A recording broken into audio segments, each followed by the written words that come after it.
What's up, guys? Welcome to episode 50 of the Let's Talk Nerdy podcast. On this episode, we are talking Call of Duty Black Ops 6, Doom, The Dark Ages, Microsoft Flight Simulator 2024, and Power Rangers, Rita's Revenge. Troopers, I just received new orders. Our superiors say the war is canceled. We can all go home. Bison is getting paid off for his crimes, and our friends who have died here will have died for nothing. But we can all go home. Meanwhile, ideas like peace, freedom, and justice, they get packed up. But we can all go home. Not gonna lie, I've listened to a certain song over and over, and I don't think this is it, but I'm gonna say it anyway. Is it Eminem? Well, I'm not going home, Adam. I'm going to get on my boat, and I'm going to go upriver, and I'm going to kick that son of a bitch Bison's ass so hard that the next Bison wannabe is going to feel it. Now, who wants to go home? And who wants to go with me? If I'm not back in 5 minutes, just wait longer. You are now tuned in to the Let's Talk Nerdy podcast. I love it when you talk nerdy to me.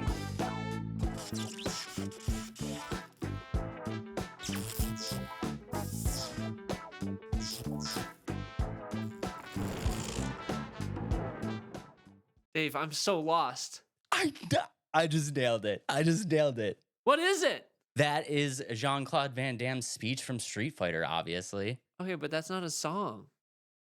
But I wanted to do something special for episode 50. Okay. I nailed that. You nailed it, but now I'm all confuzzled. Don't you feel like running through a wall right now? No. Just kidding. All right, so that was a speech. You threw me in for a monologue, but Dave, how's it going, man? It's going great. I don't even know what to dude. say after that. I'm so thrown off that it wasn't a song, and I've been listening to Houdini on kind of repeat, not because of my own choice. I like the beat, I like the song, but so does my toddler son. Oh boy. And so the only way he remembers the song, can you play Abra Cabra song? That's how he knows it. The clean version. But yes, he is loving that song. I enjoy it too, but Are you going to show him the rest of Eminem's backlog? I might have to after him. It's funny. I see a bunch of people like our generation, the millennials are super excited about it. The Gen Z, not so much. And then what's the one below that? Gen X? Gen X, yeah. Yeah, they're excited about it. And I don't know. It's kind of funny to see the memes pop up about who's listening to it and who's not and all this stuff. But yeah, he is loving that song. It was on repeat probably like 6 times on our way home today. As you see, I'm back my humble abode. Not a bad song to have on repeat, Adam. And Yeah. I just want to throw it out there for the listeners who may have listened to my monologue that I am an avid fan of Anthony Jeselnik, and I just straight up ripped this idea from his podcast. He did the exact same thing, and I was like, ooh, I definitely need to do that. But because I was like trying to go back and get that speech, I ended up just watching Street Fighter. I don't know why. You just put like something on and you're just like, why am I watching this? But then Wait, the movie?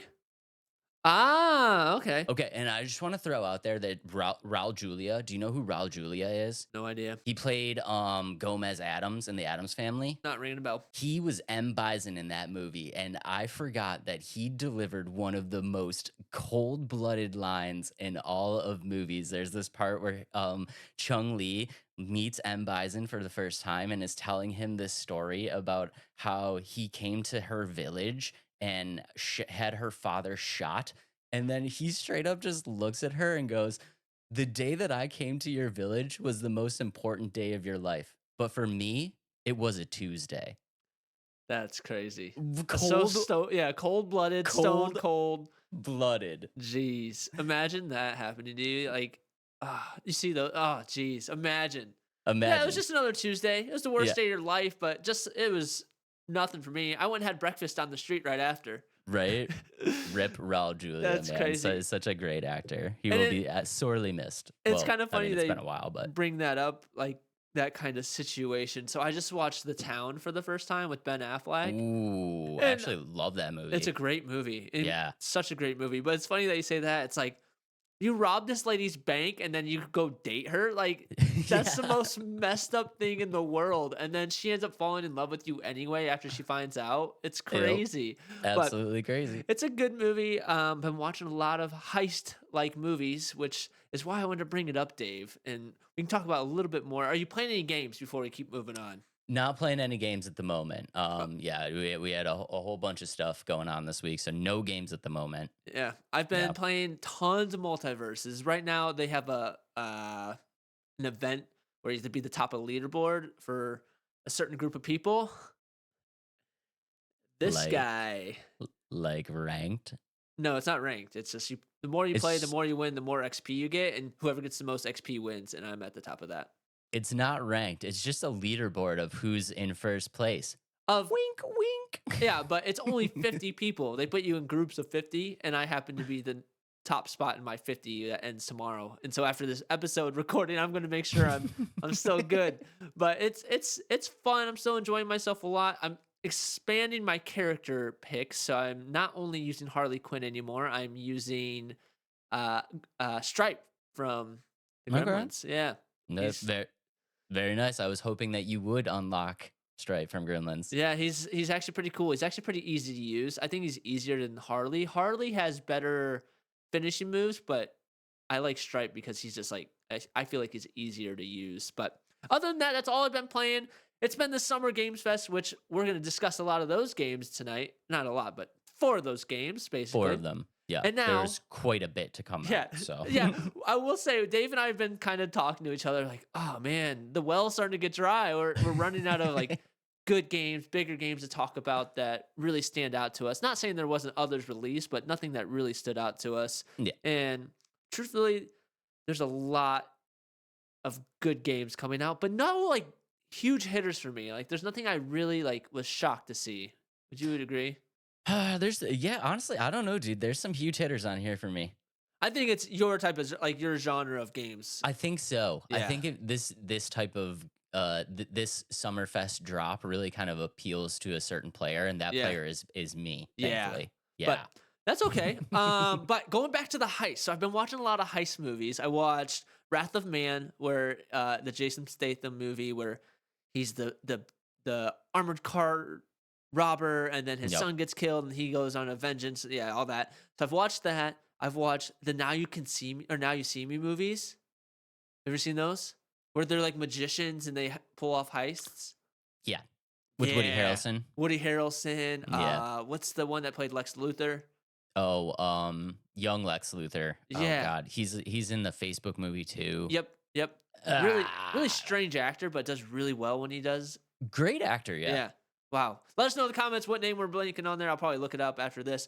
And then Mark Ruffalo, Morgan Freeman, Alfred. I can't remember his actor name, like the real name that played in The Dark Knight. God, I'm so sorry. Yeah. I'm so Yeah. sorry. But with that, Dave, that's why I brought this to the table to Dave. I want to do like an ultimate team draft of these, like creating the ultimate heist team. And I thought it was a great Creating idea. the ultimate heist team draft. Yeah. Yeah. Okay. Basically. All right, let's flip the coin. Yeah. Let's see how this is gonna go.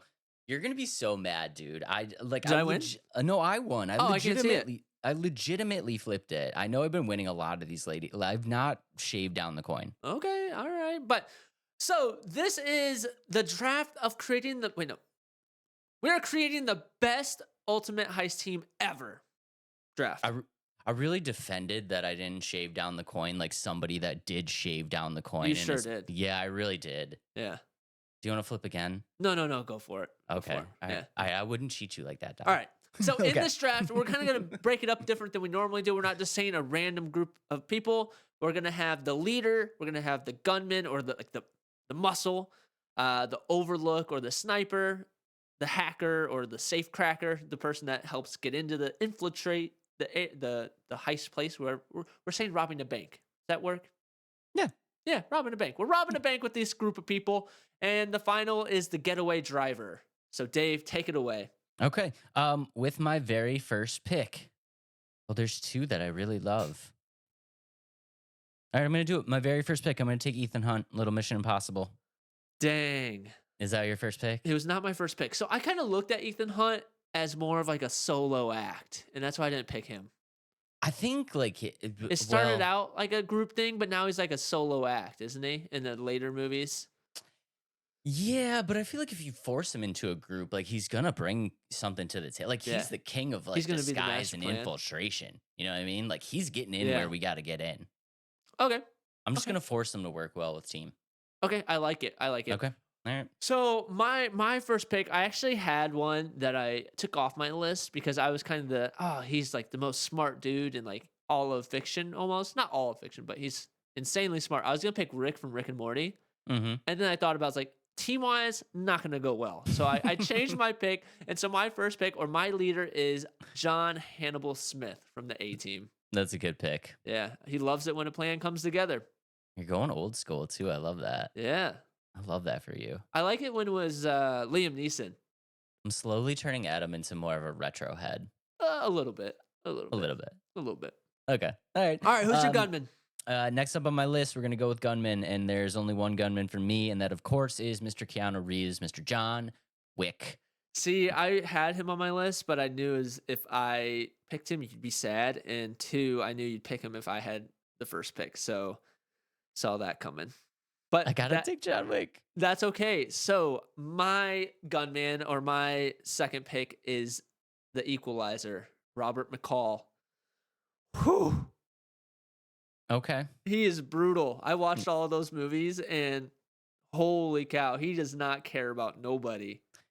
That's a great pick. I feel like they maybe John Wick and the Equalizer kind of cancel each other out there. Yeah. Yeah. No, that's a solid pick. Okay. Next up on my list, what do I want to do here? For your sniper or Overwatch, whatever you want to call it. Oh, Your lookout. God. I'm gonna do it. Give me Wade Wilson. Little Deadpool. Okay, I suppose. I Why? suppose, Dave. What does that look I thought for? we had an agreement where we weren't going to pick superheroes, but that's okay. We weren't gonna do superheroes. Did you get that text? But you can have Deadpool. No, as it's your okay. sniper. I No, have others. nope. Take No, Deadpool. I have others. It's Okay. All Okay. right. I have others. Okay. Fine. Since I can't have Deadpool, I'm gonna go with Jason Bourne Ooh, that's a great one. As your Yeah. sniper? Yeah. as my sniper. Yeah. I like it. Yeah. I like it. He's a lead sniper. My sniper, I actually really like this pick. I don't know why. I love the movies. I love the Mark Wahlberg movie. I love the TV series. But give me Bobbly Swagger from Shooter. Let's go. He's so elite, dude. He's so good. The TV show's really good. Mark Wahlberg's really good in that movie. So Bobbly Swagger, the Shooter. That's great. Okay. Yeah. What do we got left? We got a hacker and we Yeah. got a driver, right? Yep. Ooh, boy. Oh, dude, can I have two Keanu Reeves? Or is Sure. that weird? Yeah, if they're two different characters, I'm cool with that. All right, give me Neo. I'm gonna take Neo from the Matrix as my hacker. I like it. He's I getting in like it. anywhere. I'm bringing in so for my hacker, I'm bringing in a video game hacker. I'm gonna bring in Aiden Pierce from Watch Dogs. Okay. He's super cool. I love mean, that game. No superheroes or video game characters, but that's okay. I didn't say video game characters. What are you talking about? No, that's good. All That's good. right. Okay. And last up, we got getaway drivers, right? Yep. Oh boy, this is gonna be kind of weird, but I'm gonna say that his skills are gonna transfer over from I know where you're going. a ship to a car, and I'm gonna take the one and only Mr. Han Solo. Okay. How about just getaway person? Doesn't have to be a driver. Okay, yeah, no, Yeah. we're gonna get away in a plane. Yeah, there you go. Or Yeah. I like it. Han Yeah. Solo's a great pick. Han Solo. That's not where I thought you were going. I thought when you said it was going to transfer, I thought it was going to transfer from the racetrack. Oh, we are going pro level. Yeah, I was going to go pro level, but I have Okay. two great ones here. Shoot. So my driver is going to be Mr. Brian O'Connor, little Paul Walker, Fast and Furious. If you have to take somebody from the Fast and the Furious, You it have is to take- only Paul Walker. Yeah, but my other option was Ricky Bobby. You don't want Don, No, it's got to be Brian. but Don would keep your family together. Oh, that is true. That is true. We need to keep our heist crew together. But no, it was either him or Ricky Bobby. So I love me some Ricky Bobby. I don't Yeah. know. That's a toss up right there. yeah, I felt like I had to do a little shout out to those. I did like the early Fast and Furious, not so much anymore, but Yeah. No. Yeah. No. The early Fast and Furious are great. Tokyo Drift is where it kind of went. yep, that's Sideways. exactly where it's sideways for me too. But Yeah. let us know in the comments, what do you think of our ultimate teams? Who's winning or who's gonna crack the safe, get into this bank faster? Adam's team, Dave's team, or your team? Let us know in the comments. Honorable mentions. I had the Joker, and how crazy would that have been? That would have been quite the crew. The Joker is my mastermind. Oh, as your mastermind? We would have pulled it off, but I would have had to worry about him killing everybody That's true. at the end. That's true. Just like the Dark Knight, how he did that to his whole crew. He's like, nope, peace out.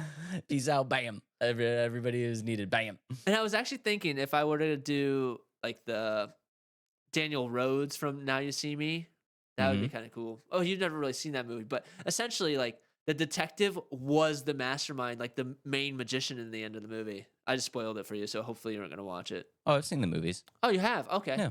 Good. One of my favorite part is when they have they're trying to sneak the card Oh, into, Yeah. and they keep throwing the card Yeah. around to each other and doing like the sleight of hand to like hide it from the security guards. Yeah, to keep, super like, cool. So cool. You know That what I scene was did so sick. After I watched that movie, I was looking up how to like begin sleight of hand, and then I thought to myself, Adam, no, you can't pick up something else. You mean like that? You didn't just drop it on your couch at all. All right, let's move on. We're just rambling now. Moving on to our first game of the night. Call of Duty Black Ops 6. You know what stage we're in, right, Dave? What? We're in the stage of everybody's hating the current Call of Duty, and now they're excited for the new Call of Duty. Oh my God! Another Call of Duty.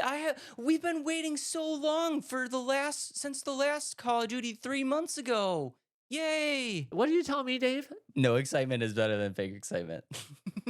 Okay, I will admit my excitement for this game is definitely higher than Modern Warfare 3. We talked about Modern Warfare 3 last year, but to kind of refresh everybody's memory, there's stages of Call of Duty. You know, you're currently playing the one and you're getting tired of it. It's like, oh man, this game sucks. Like skill-based matchmaking. Oh, sweats. Like that's where we're at now. Everybody's tired of it. This one's getting announced. They're like, oh yeah, the new Call of Duty. We're so excited. They're talking about all the new mechanics and all that stuff. And then it comes out. You're really excited for a few weeks, months, and then you're like the same boat. So it's a good cycle. That's where we're kind of at. But yeah, so Call of Duty 6 has been announced during the Xbox showcase. Should we just roll the trailer, Dave? Yeah, let's go ahead and roll the trailer. Boom.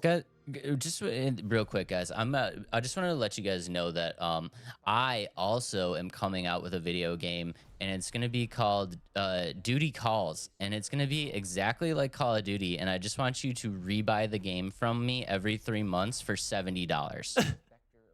Okay, Dave, this one has a lot more, but if you're just listening, it's basically showing clips of politicians in the 90s era, right after, I think it's in the Gulf War, or no, it's right after the Soviet Union has collapsed, and now it's showing during the Gulf War, Black Ops feel like it normally does. Yeah, that's about all lots of explosions as Call of Duty shows.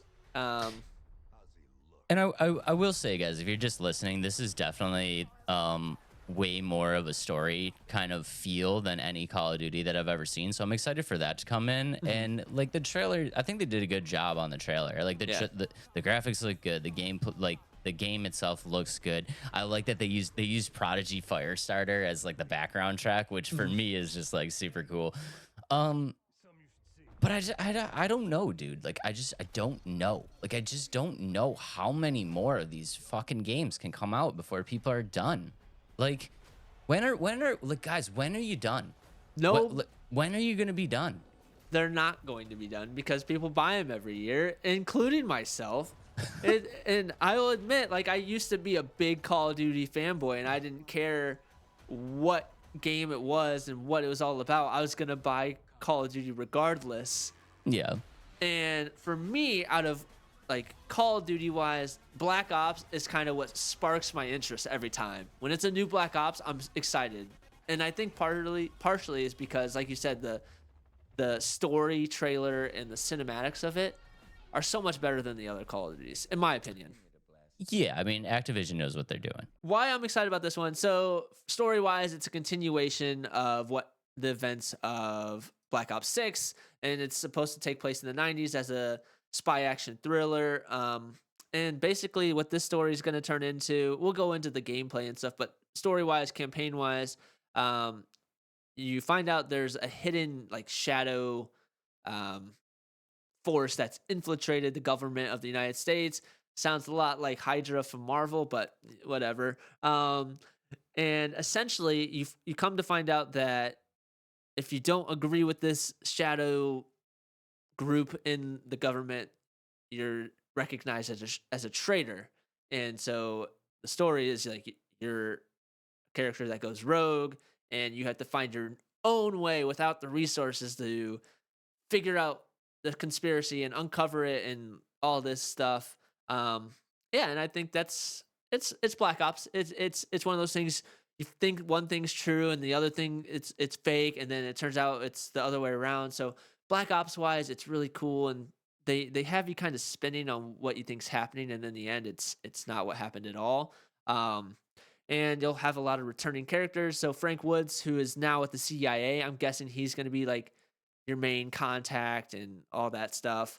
Um, Campaign wise, it's gonna be the same length as like classic campaigns, so like the older Black Ops games and Cold War and things like that. Do you think that most people are playing this for the campaign, or are most people playing this for another multiplayer experience? I think there's a good mix of people that do it for both. For me, I buy a lot of these Call of Duties to play the campaign first, and like my rule of thumb, and I don't know if anybody else is like this, but if I buy a game that has a campaign, I will not touch multiplayer until I beat the campaign. Like that's how I play it. I don't know if that's a majority, and I know a lot of people do love the Black Ops campaigns much more than some of the newer like Modern Warfare's, and what was the can't remember the one. I can't, Vanguard. Everybody hated the Vanguard campaign. I didn't think it was that bad. There's been worse. Nobody liked the Modern Warfare 3 campaign from what I read and what I didn't buy it because I was like, this one isn't much of a campaign to me, if that makes sense. From what I heard about the Modern Warfare campaign, it was like non-existent. It almost felt like it was like not finished. Right. And that was a big complaint of that one, especially because they felt like it was a Modern Warfare DLC.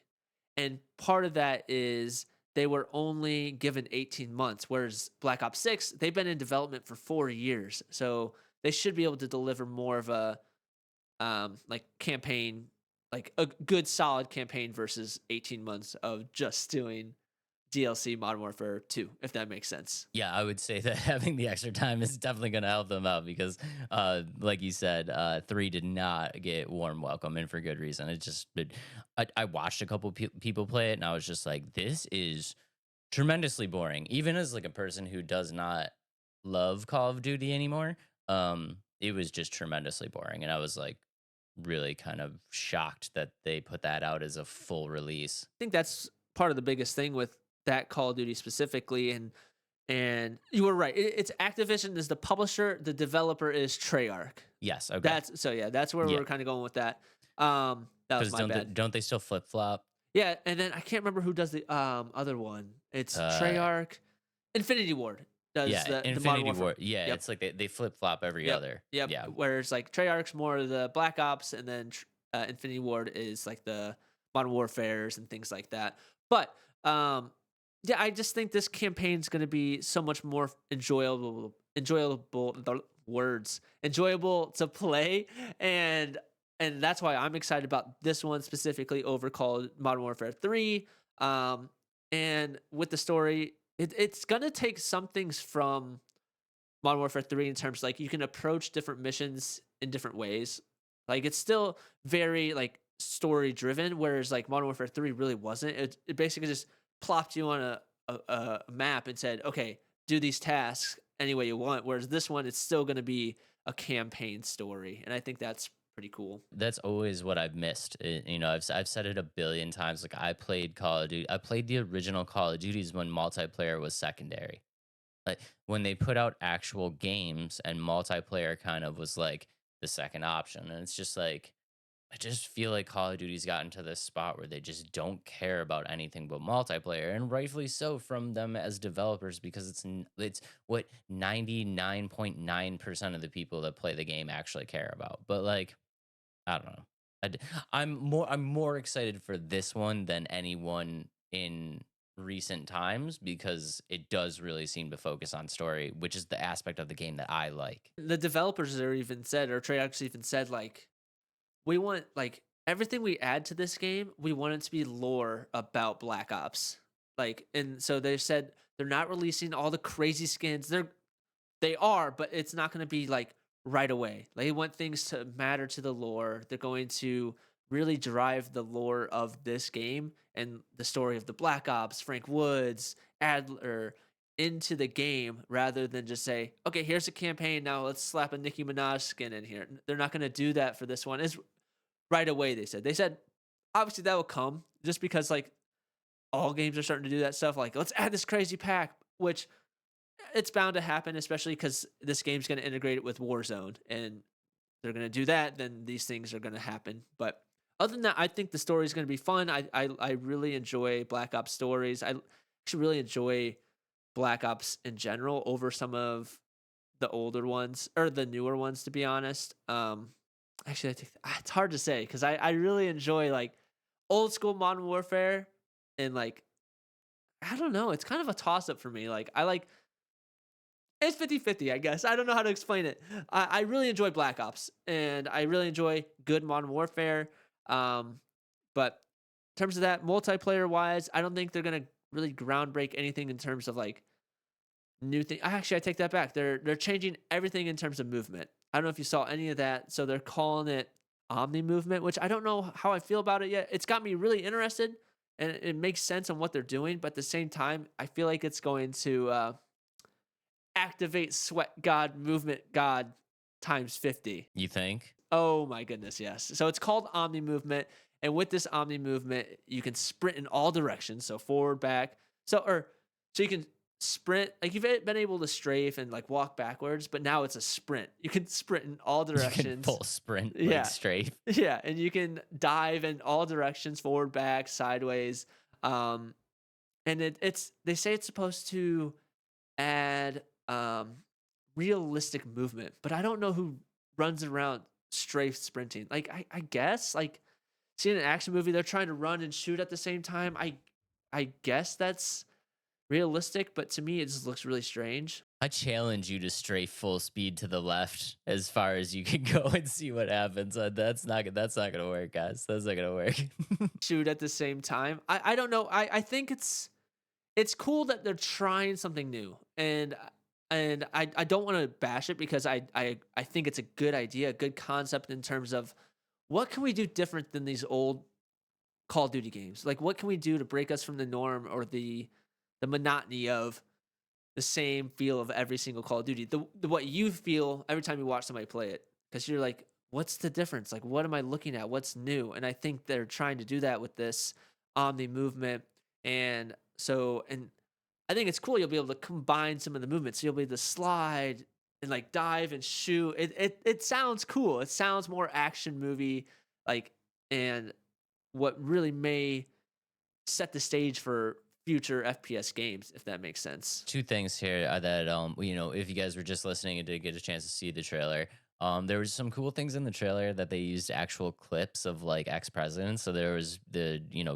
George W. in there. There was Bill Clinton in there, and I think it's kind of interesting that they're picking a time frame that like some people that are playing the game actually experienced. You know what I mean? I lived through Bill Clinton as the president. You know what I mean? So it's like it's not this isn't World War One or like, you know what I mean? Like it's something that actually kind of happened in the timeline of my life, which I think it is makes it more intriguing. I think one of the things though is I don't know, dude. I think Call of Duty needs to figure out a way to kind of, and I could be totally wrong here and let me know if this is not a thing anymore, but I think they need to kind of shorten the gap of like ease of play between console players and PC players. So it's funny you bring that up, and they're trying to do that. Are they trying to do that? Because basically everybody that I talked to was like told me if you play everybody that I know that played Call of Duty was basically like I was forced to PC. Like you cannot compete playing multiplayer on a console. That's an argument you could have, and to be honest, like you'll hear PC players complain that oh, controller players have aim assist, and console players will argue like, yeah, but you're just a flick of the wrist and like you're just pushing buttons. Like it's harder on controller. I don't get that sense. There's games I really do very well with my controller, and I know I shoot some PC players, and then it's the other way around. There's games where PC players kill me a bunch of times, and this can go into the argument of like skill based matchmaking, which we're going to get into that a little bit. But what they're doing for this game to kind of combat the button input, and I think it's almost handheld, like hand holding, and again, going to make the movement gods and sweat gods all really excited. They're adding something called intelligent movement, which is going to take away the requirement to press additional buttons. So there's going to be something called sprint assist. So it's going to help you run, like where you don't have to push a run button, like a sprint button. It's just going to automatically do that. Yeah. Mantle assist. So when you run up against something, it's automatically going to jump over rather than you having to hit X or A to climb over something. Yeah, and then there's crouch assist. So I don't know how that's gonna work. If you're standing behind something, it automatically crouches. I don't know. And for me, like I feel like that takes away from the gameplay. Like I don't know what if I like that. And to back up a little bit, you can turn those off, change them to adapt to your play style. But for me, it's like, okay, so how's that fair if I have to continue to push A and this other person is only aiming? You know what I mean? I feel like that's almost a step backwards. Like it's making it too simple for everybody. I mean, it's too much. It's making the game play itself, Exactly. which is like why even bother playing the game if the game's playing itself? Right. And they brought the comparison to racing games. Like racing games have brake assist and all this stuff. And I'm like, yes, but that's a lot different. I don't think you can call a first person shooter game like you can't compare it to a racing game. Like I don't know why they thought they needed that. And I don't know how many people are going to use it, but for me, I just feel like it's making the game to like you said play by itself and not really make it about the player, and I think that's kind of weird, but it is cool you'll get to turn that off and not have to worry about but you'll have people complain like, "Oh, you're using sprint assist, you're a noob." But I also see on or like I said the sweats and the movement gods and like they're going to turn it off because or turn it on because they don't have to hit anything except for shoot. I can kill people a bunch of times and only have to shoot. That's crazy. Yeah, and like I don't know. Why don't they just change the like the max sensitivity on the mouse to match the speed of a controller? You can crank your controller sensitivity insanely high. Really? Yeah, like it's almost impossible to use if you crank it up too high. And I hate that argument when people are like, "Oh, it's PC versus controller." I kill PC players. PC killers kill me, and I don't see why it needs to be a big deal. If you want to learn how to use keyboard and mouse, guess what? You can plug in a keyboard and mouse into your Xbox or your PlayStation. If you're that worried about it, just do it. And if you're worried about people using a controller, guess what? You can plug a controller into your PC and try it. I don't know. You know what I mean? I don't know if people like. I'm gonna get myself fired up here. He's all riled up. I'm just saying, like, as long everybody as has an opportunity to try both. And like, if you're like, oh, keyboards are too expensive, there's like $10 keyboards or I don't know. That's all I'm saying is like, try them. Like, I tried mouse and keyboard. I will never try it again because it's nearly impossible for me. It takes a lot of work to learn how to use mouse and keyboard. But you know how people are, and as long as they have the option, this war will never die. No, it never will. But for me, I don't care. Yeah, the developers themselves need to figure out a way to say like, this is it. Like, it's good. It's good for both, and then the war dies. You know what the war is, Dave? What? Turn off crossplay. You can do that too. That's an option. If you don't want to play with PC controller players, turn off crossplay. But guess what? You can't play with your PS5 friends. You can't play with your PC friends. There's your answer. If you wanna He's so fired up. No, I'm fired up because it doesn't make sense to me for people to wow, I'm using mean words now. I know. I cannot wait for these comments. I love it. To get frustrated about playing against these different inputs, then just turn off crossplay. Like, It's that simple. And like everybody argued for so long, "Oh, we need crossplay." Look what's happening now. Everybody's complaining about something else. Everybody there's always something new to complain about. Always. There's always something new to complain about, and that's why I said that the devs need to take it upon themselves to solve the issue and just make it so that there is no discernible difference that anybody can kind of pick up on, because then the war will die. But as long as it's in the players' hands, we'll never.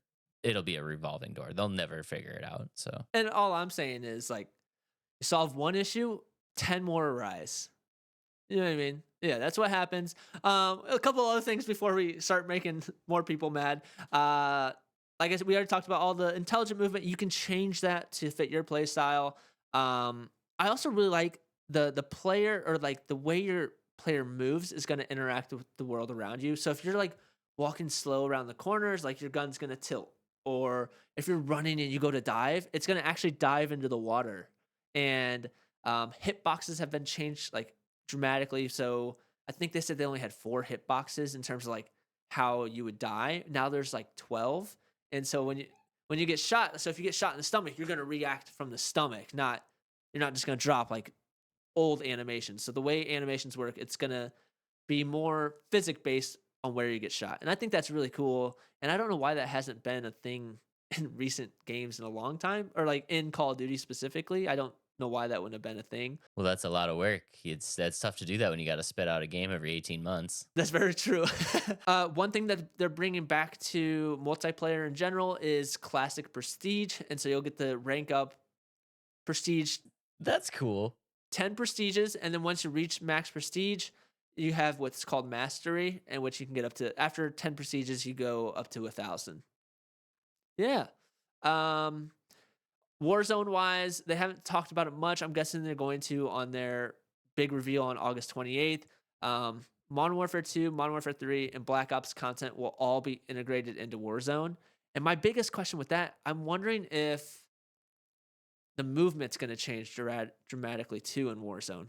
I would only assume that they would. Yeah, I feel like they can't have a different movement system though. Yeah. Yeah, I feel like it's not possible. Like Yeah. they've integrated one movement system into the gameplay, so it would be very challenging to kind of go back on that and have two different movement Right. systems. It would be like having two different like shooting systems Right. And within the it's same game. and that kind of sucks for people that aren't going to get Black Ops 6 and that are continuing to play Modern Warfare 3 and Oh yeah. if the Warzone, I mean, things have to move along. So I guess it's kind of one of those things. Got to keep up with the times, I guess. But it's gonna stink for the people that want to continue to play Modern Warfare 3 multiplayer and Warzone, like going back and forth with that. I wonder if if it divides itself, where if like it'd be like a patch where if they know if you have Black Ops and if you do, like you get patched into this new movement system, and if you don't, then you don't get it. I don't know. I feel like that'd be a really not hard. I think it's gonna add to the amount of space that you'll need still. Oh, maybe not. Yeah, because you'll be having 2 different movement systems in one game. And that could be a lot of like that could be a huge headache for like if you want to play with your homies and you're trying to squad up and like half of you got Black Ops and half you don't, and it's like you can't play together anymore. What I think's gonna happen, Warzone's gonna transition to the movement of Black Ops 6, and the guns and stuff are gonna continue on that way. But I think movement wise, it's gonna transition to Black Ops 6 eventually. I don't know if it's gonna be right away as Black Ops was released, but I'm curious to see where that's gonna go. Very, very curious to see. And I don't play like I play Warzone with my friends, but I prefer multiplayer. I'm just better at it, I guess. And that brings us to the hot topic of skill-based matchmaking. Dave, everybody hates skill-based matchmaking. I know. And for me, I didn't know this was an argument for the longest time. It's a huge argument. I didn't know, and I never really noticed it in terms like I have really good games and I have really bad games, and I it's back and forth. I never have a game where I feel like that person is the exact same strength as me. You know what I mean? I don't get that sense when I play on multiplayer. I mean, I don't want to be this guy, but I'm going to throw it out there and say if you had to guess who is the most upset about skill-based matchmaking, who do you think it would be? Is it good players or is it bad players? Good players. Good players. And why would they be upset about skill-based match? They want to crush everybody. Because they want to get into a game and just crush a bunch of noobs. Yeah. Yeah, we're gonna make some people angry, but I don't know what to tell you guys. Like you don't want to play against people who have as much experience as you, but you're in the NBA and you want to play like a high school team. That's what you want to do, and you're mad you can't do that. Like I don't know. I don't know what to tell you guys. For me, I don't mind skill based matchmaking, and I'm not a great player by any means. Like, but I feel like I can hold my own. Some games where I do really well, and then other games I do really bad. And sure, I'll get frustrated, but I'm not going, oh, skill based matchmaking, I hate it. Like, no, I'm saying, dang, that person was much better than me this game. Like, and that's all it is. And I don't freak out saying, and and it's funny that you bring up like the good players, and then I really find it funny. So they really highlighted the fact that you can change your HUD to work out for your vertical shorts and TikToks too. And I'm like, okay, so now they're really trying to cater to these good players that create content, which is great for them. Like, I'm not trying to say don't make it so content creators can make their life easier, but it's just funny that they wanted to highlight that for. Yeah, no, I mean it's cool and it's definitely the new thing and like, there's billions of people making content. What we are one of those people, you know what I mean? So it's cool that they're thinking about us. And people aren't going to like this, but I'm going to advocate for the skill-based matchmaking because here is why skill-based matchmaking is good. I'm not a Call of Duty player. I'm not. And if I ever want to try Call of Duty, without skill-based matchmaking, there's no chance for me. There's no chance because you guys have been playing Call of Duty for 20 plus years and like are just eons above me when it comes to skill, right? And I'm going to load into a game with you and I'm going to move 4 feet and get shot in the head every single time that I load up. And it's like, I'm done. Like I'm done. I'm done. I'm never playing that ever again. Like I want to get into these matches with people like me that are new, that are starting out the game so we can kind of learn together and like figure it out. You know what I mean? And like, without skill-based matchmaking that doesn't happen because Call of Duty players the just the amount of Call of Duty players is gigantic and the amount of good players is gigantic and there is no chance that without skill-based matchmaking I won't be loaded into a game with just 3 dudes that are going to just whoop my ass in 4 seconds and I'll never want to touch the game again. So like I get it, but it like there is a reason for it, guys. And like, I know a lot of people are being like, well, I don't care if you never played Call of Duty and I don't care if you ever try it. Like, I just want it the way that I want it. But like, for the greater good of gaming, it is here. And for that reason, you know what I mean? It's funny you say that because the Call of Duty community is some of the most toxic community members ever. They don't care about anybody that's not in the community. They don't care about anybody in the community. They just want to. And they definitely don't care about new players join. Like no one is like holding your hand, teaching you how to play. You know what I mean? Like I've been playing, like you said, playing for 20 years, but I've kind of gotten to the mindset. I play to have fun, and I know there's a lot of people like me, and there's a lot of people like me that just want to have fun. But I have fun if I'm playing Call of Duty. Like I'm in the cycle where like, oh, I'm excited to try the new one. I'm having fun, and then the moment I stop having fun, I quit playing. Like I don't continue to make myself mad because people are better than me in the game. No, I just quit playing, wait for the new one, or I'll revisit it with my friends. Text me, hey, let's play this. Okay, I'll play Warzone for a bit, play a couple games, get a couple wins, and then die a bunch, and then turn it off. Like I don't care. Like that's fine with me. I don't need to play so much where I feel like skill-based matchmaking makes a difference for me, if that makes sense. It's kind of sad, honestly. And honestly, like I know I crap on Call of Duty a lot, and I do. I crap on it a lot. But like, if it was a little bit more welcoming and a little bit easier to get into it, I would probably be into it because I like playing with my friends. You know what I mean? I love shooter games. I love shooter games, but it's just so hard to break into that community if you've never been there before. And I think that's part of the reason why I've latched onto like Dark Souls and stuff like that. It's just like it's a totally different vibe. You know what I mean? Like the first time that I ever played Bloodborne on stream, I had people from the Dark Souls community like jumping into my chat, and it was all positivity. Like, you're doing great, dude. Like, you're gonna die a bunch of times. Don't worry about it. Like, if you tried this, like, learn, you know what I mean? Like, and you beat that first boss, and everybody's just like, let's go, you did it. You know what I mean? It's just like such a different kind of like vibe. And like, I wish Call of Duty was more like that, because if it was a little easier to get into it, like I said, I feel like I would be into it. But at this point, I just feel like I'm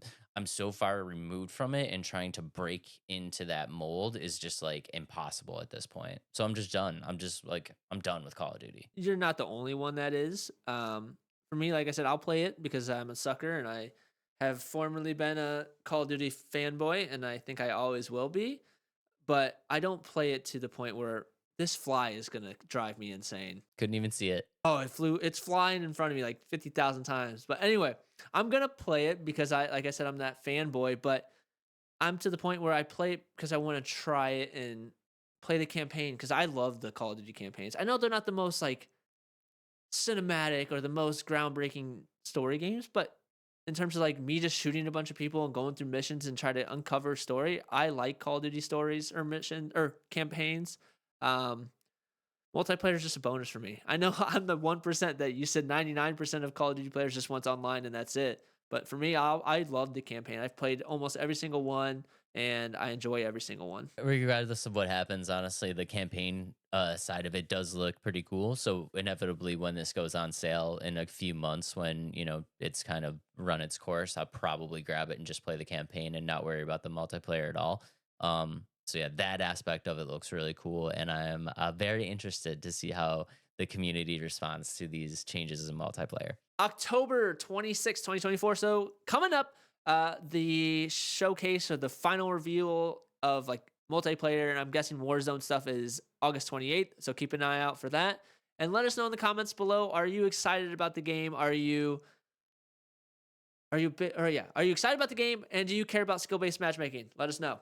Let us know in the comments below. But Adam, I have a question for you. I have an answer. Do you think that this campaign will rank as one of the best Call of Duty campaigns of all time? It might be up there, to be honest. You think it might be up there? It might be up there, but it's hard to say Okay. because I haven't played it yet, you know? Okay. Well, it's not on the list at the moment. So, minus this one, we're going to decide as of right now what the greatest Call of Duty campaigns are ever with a blind ranking. Let's do it. Let's do it. Okay. Your very first pick. See, now that we chatted, I kind of want to move this order, but I won't do it. No, I won't, don't move the order. No, I won't move the order. Okay. Your very first pick is the original Black Ops. Original Black Ops. Whoo. Ooh. That's a tough one. Original Black Ops. There's only a couple more better than the. Okay, I'm gonna put it at 3. Putting it at 3? I love the campaign and oh shoot. No, I'm putting it at 2. Putting it at Original 2? Black Ops at 2. It's so good. There's more that could be better, but we'll see what happens. Okay. All Yeah. right. Next up on the list, the original Modern Warfare. There it is. Putting that baby at number 1. That's number 1. I gave you the number 1 right off. I knew I Yeah. wanted to switch the order. Yeah, I love that knew it. one. That's definitely my favorite. The Dang all it. gillied up mission. I don't know if you ever played the full campaign where like you have to like crawl through all the. Oh, it's so good. I knew it. See, I knew I wanted to switch the order. I Yeah. knew I was giving you 1 and 2 right off the bat. Yep. Dang it. All right. Next up, Infinite Warfare. 5. That's where I thought that one would go. Not my favorite. It's not the worst. It might be my worst, to be honest. I kind of thought that's where it was gonna Yeah. go. Yeah. Okay. Yeah. I'm gonna throw you a curveball here. Next up, we got World at War. World at War. See, it's a bit older. It's hard for me to remember all of it. See, I gave you some. I'm giving you some classics World right at now. War. To be honest, World at War is just kind of. It didn't have like it had story, but I felt like it followed along suit with like history, if that makes sense. It didn't really have a spin to it. If that makes sense. So I kind of liked that. I'm gonna put it at 4. It's so good, but I'm putting it at 4. Like the gameplay of it wise was really good, but so I kind of like the historical like side of it. yeah, I know. But in terms of like trying to get like an actual like narrative, like You know what I mean? Like I can just go on Wikipedia and look all that up. You know what I mean? But you don't have to. It's in a video game, which That's makes very it true. much easier to consume than reading on Wikipedia. That's true. That's true. Yeah. Okay. All right. Then your number 3 pick is going to be Advanced Warfare. Oh yeah. Switch it. Uh, you're switching Advanced it. Warfare below World at War. I don't know. It's good. I like my choices. I'm glad Infinite Warfare is at the bottom. 1 is definitely Modern Warfare. 2, Black Ops. Yep, I like it. With the way that these blind rankings go, if you get your 1 and 2, I feel like it's a success. Yeah, it doesn't really Yeah. matter after that. It- If you it- get the 5 right too. It really is. Yeah. If you get your 1, 2, 3, 4, 5, and all right, it's a good draft. Let us know how you'd rank those blind ranking of the Call of Duty campaigns. Let's move on. We've been talking about Call of Duty way too long already this episode. Dave, a game that I didn't know how cool Doom was. So Doom: The Dark Ages. I always thought, didn't Doom start as like a top-down shooter? The original Dooms started as like like one of your very first person shooters, and they were all PC based, and then they got ported over on consoles. Yeah. All right. Well, obviously I don't know much about Doom. This one's ID Software, and it's coming out in 2025. Developed by id Software, published by Bethesda. Roll the trailer, because I just want people, before I say anything, I just want people to experience this. And I just have to say, for all of my old heads, all of my retro heads, Doom is fucking back, baby. And I watched, okay, and I know that I crap on first person shooters a lot.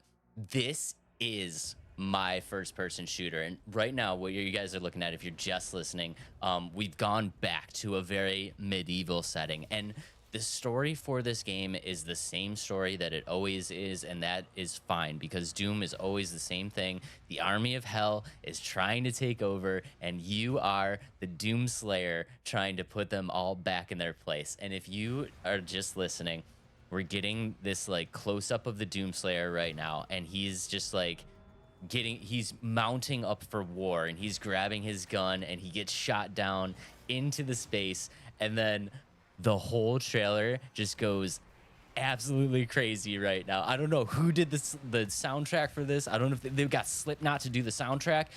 They got the Skull Crusher just literally running through.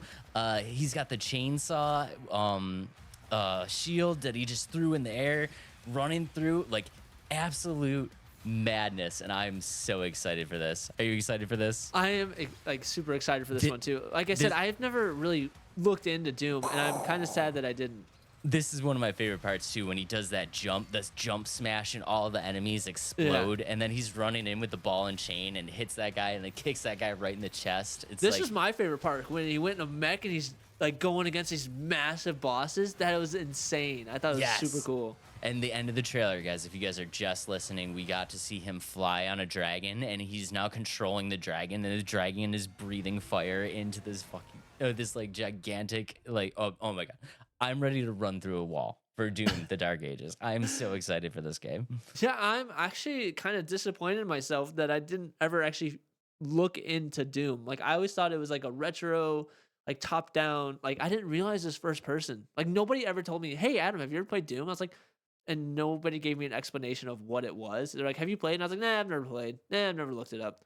And now like I feel like terrible that I've never like actually given this game a shot. It's kind of like Space Marine. When my friend told me about Space Marine, I was like, it's okay. And then I played it. I'm like, oh, this is fun. And that's the same like sense I'm getting from this game. I'm excited for this one. It's gonna be so sweet. And honestly, like I know I say it a lot that GoldenEye is kind of like the first person shooter to start it all. Honestly, Doom is really the first person shooter that started it all. I mean, and it started out on PC, and it got ported over to the SNES, and it got ported over to the Genesis, and it didn't get ported over great. You know what I mean? Like the PC version was still the it version. You know what I mean? But the console versions for my generation was like, it was good. You know what I mean? Like it was good enough. It was a good enough representation. And then following Doom all the way through its lifespan was just like, I don't know, dude. I just grew up on this, and like, this is my first person shooter. Like this is my Call of Duty campaign. You know what I mean? And you know that it's exactly the type of things that I love. If the game itself is like You have hell monsters and giant beasts and everything like that. And like, if the game looks disgusting, I love it, and that's exactly what Doom is. And that's exactly how I felt. It just seems like pure chaos the whole time and just over the top, like death and destruction. And I love that in games too.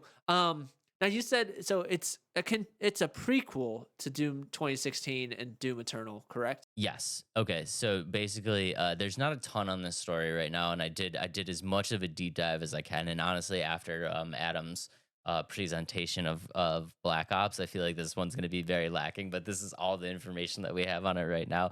But this is going to work as a prequel to 2016's Doom and Doom Eternal.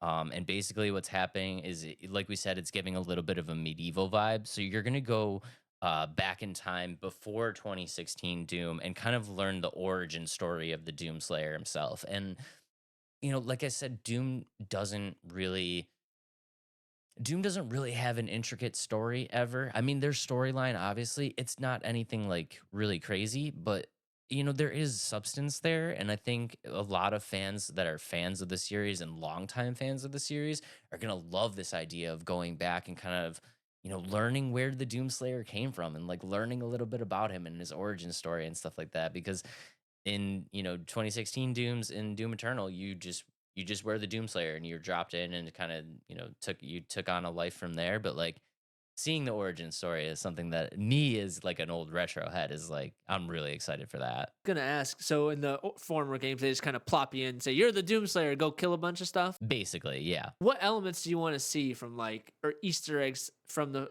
Doom 2016 and Doom Eternal? Is there anything that you think's gonna kind of come on over, or it's gonna be like a lot of new stuff? What do you think's gonna kind of happen with the gameplay and the story? I mean, I think we're all kind of like hoping for the Easter eggs, right? So, like, obviously, at some point, I want to be able to pick up the BFG. You know what I mean? Like, I would like it. The Easter eggs are really weapons and kind of locations and things like that. But it's really cool that you said that your favorite part of the trailer was when he got into the mech.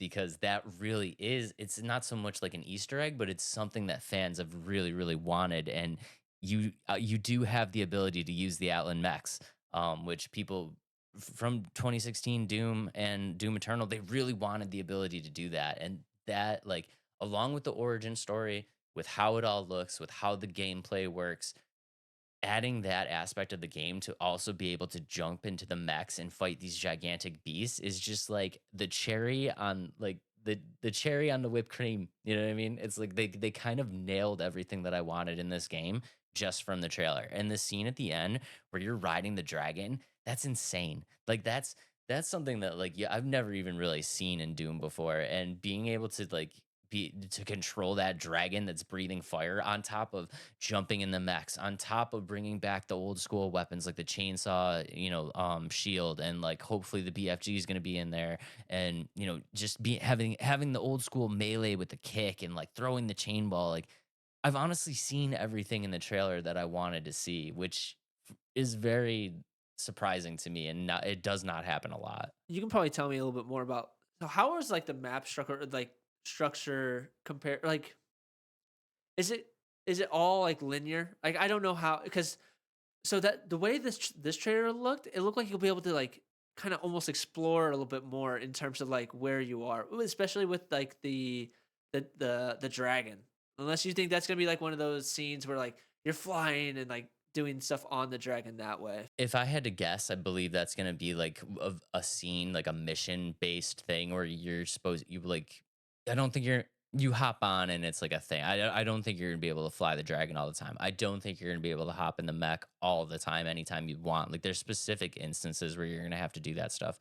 And Doom, I say it's linear, but it's exploratory linear, if that makes sense. There's probably a better word for it, but it's like there's branching paths that you can go off on. And if you go on these branching paths, and like a lot of times you need to do that, like you need to go to a branching path and grab a key to unlock a door and then go back to this spot. And like, but you're always kind of moving forward, and they always kind of chug you along and let you know like what you need to do. Like you're never getting lost. It's still a linear game. So like unfortunately, if people think that like you're just gonna be able to like hit Y and like your dragon's gonna swoop down and you jump up on top of it and you can just fly around wherever you want to go, like that's not the game. But I think Doom players are kind of used to that and expecting that. You know what I mean? Like they know what to expect. So Yeah, they're not going to change their identity and turn into a open world game that doesn't make sense with the story or even the gameplay of Doom. I was just curious on how, because I've never played, and so I was just curious on how all that works in terms of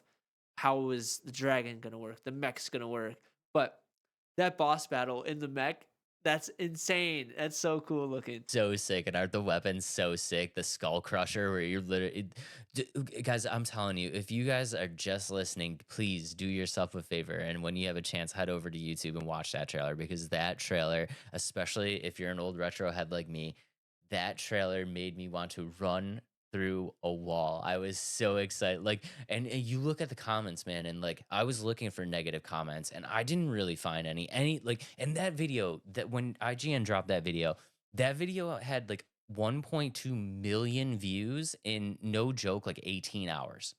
And all the comments were just like, Doom is fucking back. Like, yeah, yeah, it was so sick. And just like, just to see the community kind of rally behind it, and like everybody's excited. And we saw everything that we wanted to see in the trailer. I don't know. I'm blown away, and I think they did an amazing job. So shout out to id Software, shout out to Bethesda.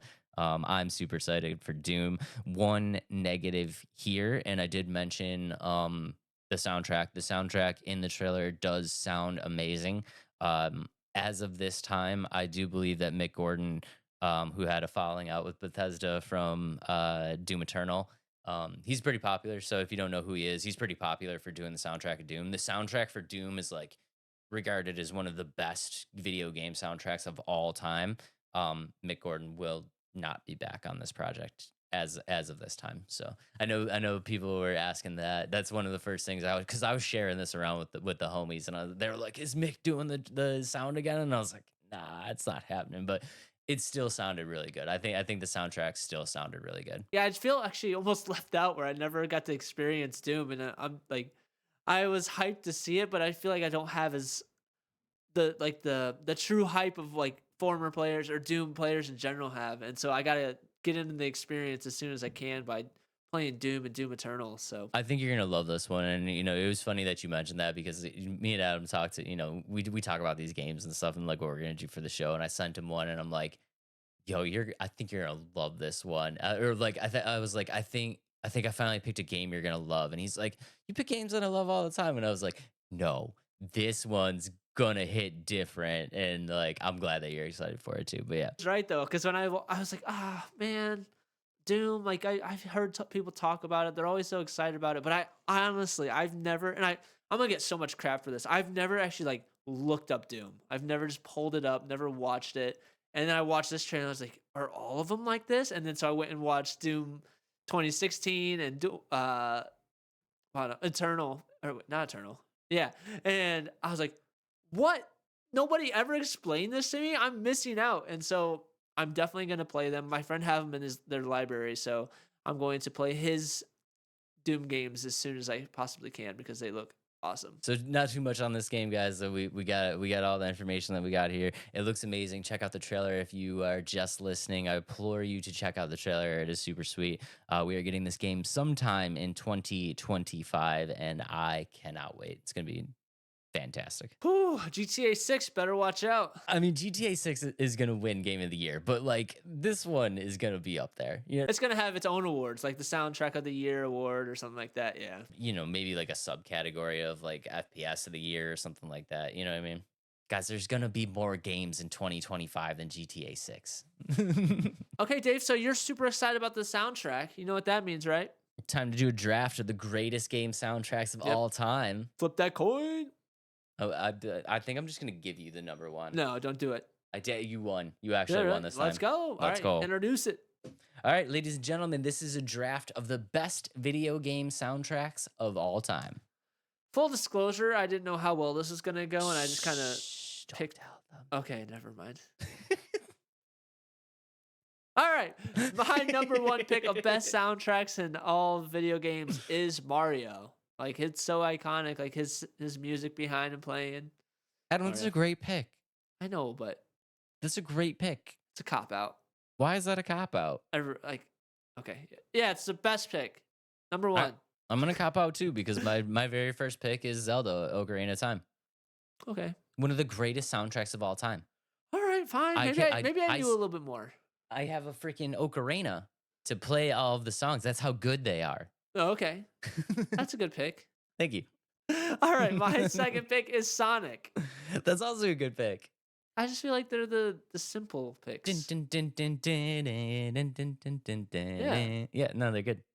I like it. I love Sonic. That's a great pick. Cool, Okay. cool. Next up on my list, we're gonna go a little outside the box, but if you're an old head like me, you know this one, and we are going to, of course, go with Rock and Roll Racing on the Super Nintendo. Do you know anything about Rock and Roll Racing? Nope. I don't know how this became a game or how they were able to do this, but Rock and Roll Racing was a game that came out on the Super Nintendo that basically had the rights to like a bunch of heavy metal songs. And so you were like driving around like listening to like Ozzy Osbourne and stuff, and Oh, it was that's funny. It was incredible. That's awesome.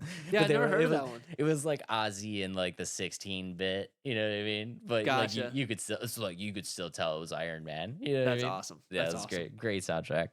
Are we on third pick now? Yeah, third Yeah. pick. Because I did Sonic and GTA. Or, well, now you know what I'm picking next. My third pick is GTA Vice City. You dirty dog, you. Radio kill or video kill the radio star. All of those radio stations are so yeah, they're sick. so great. They're even so the good. even the talk ones are funny. Yep. Yeah. Yep. Such So- a great soundtrack. When I was looking some up, I was like, wait a minute, I know some. Like, because Yeah. before some of my list was like, I'm just Googling and see what I come up with. And then I was like, wait, this is a great soundtrack. Heck yeah. So that's on my list. See, and I you knew were some. worried. All I right. was worried. Well, since Adam took my next pick, my number 3 pick is going to be the original Donkey Kong Country.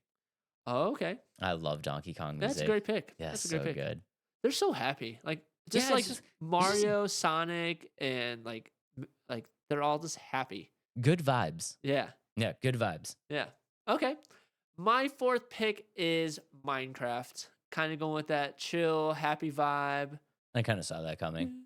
Like the intro music is just great. I kind of saw that coming. Yeah. Yeah. Yeah, that's a good pick. Okay. Next up on my list, we're going to go out of the box here again, and I'm going to go with Cuphead. Ooh, okay. I loved Cuphead soundtrack. It was like you're transported into like a 60s cigar lounge. Okay. And they have like that old school jazz. Like Yeah. it's kind of upbeat to like go along with like the old school vibe. Yeah, I like that one. That's Yeah, a great pick. that was a great soundtrack. Underrated soundtrack. Okay, I'm gonna kind of. I think mine's a little outside the box. My final pick is Jet Set Radio. That's a good pick too. Yeah, just the beats that they have the whole time. It's so good throughout That's the whole thing. That's a good pick. Thank you. Yeah. Okay. And very last on my list. Ooh, I have 2. Should I do it? I'm gonna do it. I'm gonna go with the original Tony Hawk Pro Skater. Oh, great one. Just that old school alternative. Yeah, That was I my like it. that was my life. I love it. That's awesome. I had that one like as an honorable mention for myself. Did you? Yeah, I did. But some honorable mentions here for me is EA games, like in general. EA always, and not so much nowadays, mostly because I don't play them anymore. But Back. back in the day, like Madden 2004 and Yeah, 2006, 06. or when they had baseball, like EA Baseball. Baseball was good. The NBA Hockey- soundtrack. Honestly, hockey always had the best. Hockey was just like this ridiculous, like it's like if you wanted to party. If you were Yeah. if you were in like a 2000s party, Yeah. like that's what the music you would play. Exactly. It was like But- Andrew WK and stuff Yep. like that. And then Saints Row. They always had the fun radio stations on their soundtracks. No, those are all great picks. Honorable mentions for me. I'm an old head, so we're gonna go old. I of course had the original Doom '93 on here. Mega Man 2, the one that started it all for me. Journey from PlayStation. Have you ever played Journey? Journey. I That's think that I've one heard where of you're it. just like kind of going through the sand. It's Oh, just kind yeah, of yeah, like yeah. yeah, that had a great chill soundtrack. Castlevania Symphony of the Night, and of course Earthbound. Ooh, okay. Yeah. Gotcha. Let us know in the comments your top 5 soundtracks of video games. Video game soundtracks. Let us know in the comments, or just one. What's your favorite of all Yeah, time? that's fine too. You don't have to Yeah. do all 5. 5's I a lot of mean- work. Yeah, we're asking a lot this episode, guys. Yeah. Yeah. Moving on to our next game of the night, Microsoft Flight Simulator 2024. coming out in November. How excited are you? Oh, I'm extremely excited. This is gonna be great. And it's funny because this is probably the least exciting game that we have on tonight, but for me, it's the most exciting. And I think there's a good fan base of Microsoft Flight Simulator. And the crazy thing is, a lot of like fans of Microsoft Simulator were like, why? It, 2020 is only 4 years ago. Like, we waited like 15 before 2020 came out. Like, why is it? It's because 2020 is like they've reached their max capabilities and they want to continue to give people more in terms of like their technology and things like that. And so yeah, let's just roll the trailer. It's gonna add a lot of elements to the game, and I'm really excited about it because this is always things that I actually asked for when I did play. And you know what this means, Dave? Air Banana's back. Air Banana's back, even though Banana Man's dead. Air Banana's back. But so with that, this is the trailer, and yeah, I'm super excited about it. It's bringing elements that I had been asking for in Microsoft Simulator 2020, and whoa, and go for it. This is honestly crazy to me that they're adding more to this because watching you play the 2020 Flight Simulator, guys, if you are proficient in Microsoft Flight Simulator, you are a pilot. You know what I mean? Yeah, Like, and I had to learn a lot to play Yeah. the game, to like really play the game. Yes, you can just jump in with the controller, but I bought a flight yoke and I did learn how to fly a Cessna. I can't remember the full name of it. But if you're just listening, it's showing off the new capabilities of not only the lighting and the visuals of the game, but they're also showing the career mode that you'll be able to do, or the different challenges like advertising, aerial advertising, and there was medical. There's VIP chauffeur service. Well, I can't say that word. charter service. Yeah, charter service. Yeah. And there's agriculture. It's so cool that they're adding all these elements. And then if you see here, they're doing search and rescue. And what's really cool about what they're doing with this one is so this the is water. the sickest one. The Yeah, the helicopter cargo. yeah. Oh man, Yeah, that's and then so sick. Oh, I'd love to fly that plane. Oh, sorry, I'm just like in awe of watching this game because I love Flight Simulator. I love simulators in general, but they're just expanding on what the first one or the 2020 version is so much, and they're just making it look so much better and adding And so they- much things, and so cool. And the camera, guys. If you guys just saw that, like you could take pictures and stuff, and like You can okay, get out of your plane and Get actually out like, of your do a plane, walk yeah. around. Yeah. and that's always what I kind of thought was like maybe a little bit lacking from the Flight Simulator was Yeah. just like kind of an More to do. Yeah, an objective. You know what I mean? Aside from just flying, like we're looking at hot air balloons right Yeah. now going off, and like, dude, the amount of stuff like that you can do in this game. Oh, and we're looking at the Northern Lights right now. That's just like, I'm like, I want to play this game so bad. This Right? This is the game that makes me want to like hit you up and be like, yo, what do I need to buy? Like, what I need the yoke. What do I need? What do I need to be in this world now?